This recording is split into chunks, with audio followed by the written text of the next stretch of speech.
Bonjour et bienvenue dans cette émission.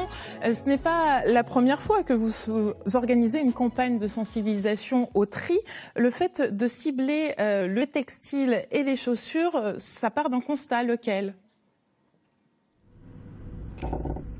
Je vous ai pas entendu, excusez-moi. Non, je vous en prie. Je vous disais, ce n'est pas la première fois que vous organisez une campagne de sensibilisation au tri. Pourquoi axer sur le tri du textile et des chaussures ? Alors aujourd'hui, on s'aperçoit qu'il y a encore des textiles qui sont jetés dans les bacs bleus et les bacs gris. Jetés dans les bacs bleus, ces textiles ne seront pas valorisés, étant donné qu'on doit jeter le carton, le papier, le métal et certains plastiques. Et dans le bac gris, ce ne sera pas valorisé non plus, car ça finira à l'incinération. Donc la consigne, c'est vraiment de les jeter dans le conteneur à textile. Et il est donc nécessaire de rappeler les bons gestes. Vous avez mis également sur le terrain des ambassadeurs pour aller à la rencontre de la population. Oui, tout à fait. Donc on sera présent sur les marchés de Lons-le-Saunier, de Salins, de Moirans-en-Montagne, de Pouligny et Arbois pour aller rencontrer les usagers et en profiter pour répondre à leurs questions, leur expliquer l'intérêt du tri et les motiver en fait à trier dans leurs gestes de tri. Et quelles sont les autres actions que vous menez justement pour sensibiliser la population ? C'est dans le quotidien, on sensibilise les scolaires, on sensibilise les usagers en porte-à-porte, on fait aussi des contrôles de bacs. En fait, toute l'année, on sensibilise l'ensemble de la population selon différentes cibles. Voilà. Et pourquoi spécifiquement les vêtements et les chaussures ? Les gens ne sont pas assez attentifs, j'allais dire ?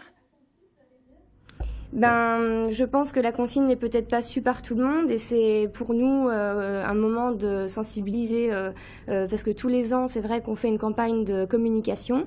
Donc c'était pour nous le point noir qui était à faire cette année. Pourquoi, une fois collectés, que faites-vous des vêtements et des chaussures qui sont bien triés ? Alors, une fois que ces textiles sont apportés jusqu'au conteneur à textile, tous les textiles seront triés. Il faut savoir que ce soit des vêtements, du linge de maison, des chaussures, qu'ils soient troués, abîmés, tachés ou même en très bon état, ces textiles doivent être mis dans les conteneurs à textile. Donc après, tout est trié. Et là, après, donc, il y aura soit une filière de réemploi où on va on va revendre dans les boutiques, ce qu'on appelle en fait les friperies, ou sinon on aura donc une autre destination vers les pays de l'Est ou en Afrique. Et après on a une filière de recyclage où là on va faire de l'isolant pour les maisons, des tapis de voiture, on peut faire de l'effilochage, avec les semelles de chaussures on peut faire aussi du revêtement d'aire de jeu. Donc tout est réutilisé, tout est valorisé. D'où l'intérêt de jeter dans les bons conteneurs. Où peut-on justement trouver ces conteneurs ? Alors partout dans le département, donc soit sur les parkings de supermarchés, sinon directement dans les déchetteries, et puis sinon un petit peu partout dans les centres-villes. Juste avant, on a vu des images. Vous profitez également pour inaugurer une plateforme de tri. Oui, l'inauguration donc a lieu demain à 11h à Célières sur le centre de tri du Jura. Et combien de personnes travaillent justement dans ce centre de tri ? Alors, on a une trentaine de trieurs qui trient tous les textiles à la main. Donc, ils ont plusieurs catégories où ils vont retrier l'ensemble des textiles selon s'ils sont abîmés, humides, tachés, en très bon état. Viennent-ils, est-ce que c'est de l'insertion ? Oui, par contre, c'est toutes des personnes qui travaillent en insertion, tout à fait. C'est des contrats maximum de 2 ans. Justement, sur cette campagne de tri, est-ce que les personnes que vous rencontrez sont suffisamment sensibilisées ou vous leur apprenez que ces vêtements ou ces chaussures peuvent être réutilisés de façon différente ? Je pense qu'on leur apprend, en fait, il y a un manque d'information, tout simplement, d'où la campagne de communication comme on fait tous les ans. Je pense qu'ils ont besoin, en fait, d'avoir une réponse et surtout de savoir ce qui se passe vraiment après le tri. On a tendance à trier ces déchets sans vraiment savoir ce qui se passe derrière. Donc nous, l'idée, c'est vraiment de les aider à comprendre l'intérêt du tri et qu'est-ce que deviennent réellement tous ces textiles qui sont triés. Oui, et puis ça devient vraiment concret, finalement.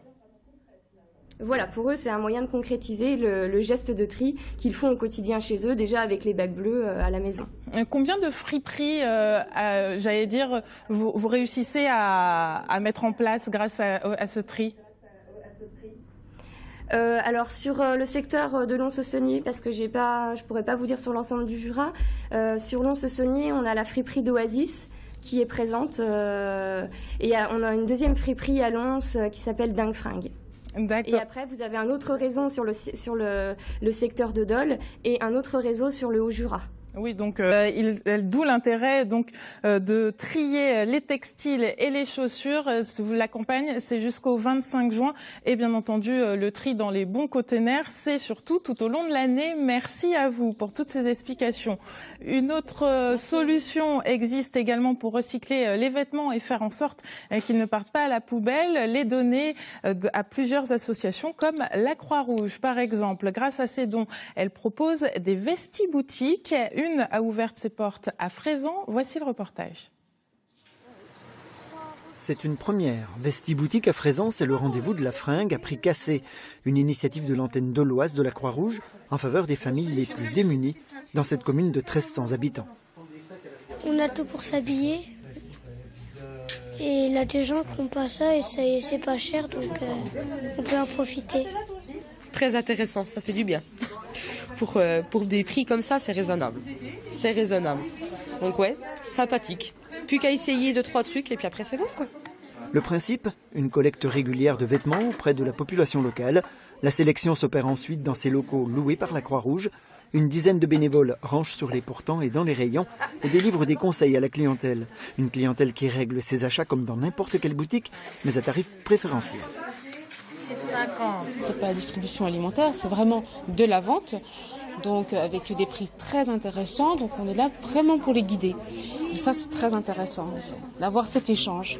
Les vêtements écartés sont récupérés par des entreprises conventionnées spécialisées dans le recyclage écologique, des tâches qui exigent la présence de plus de bénévoles, sollicités aussi pour assurer les permanences de la boutique solidaire.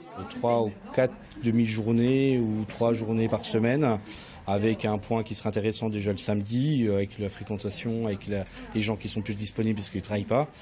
Et pour pouvoir faire ça, il nous manque encore, je pense, une petite dizaine de bénévoles pour pouvoir ouvrir.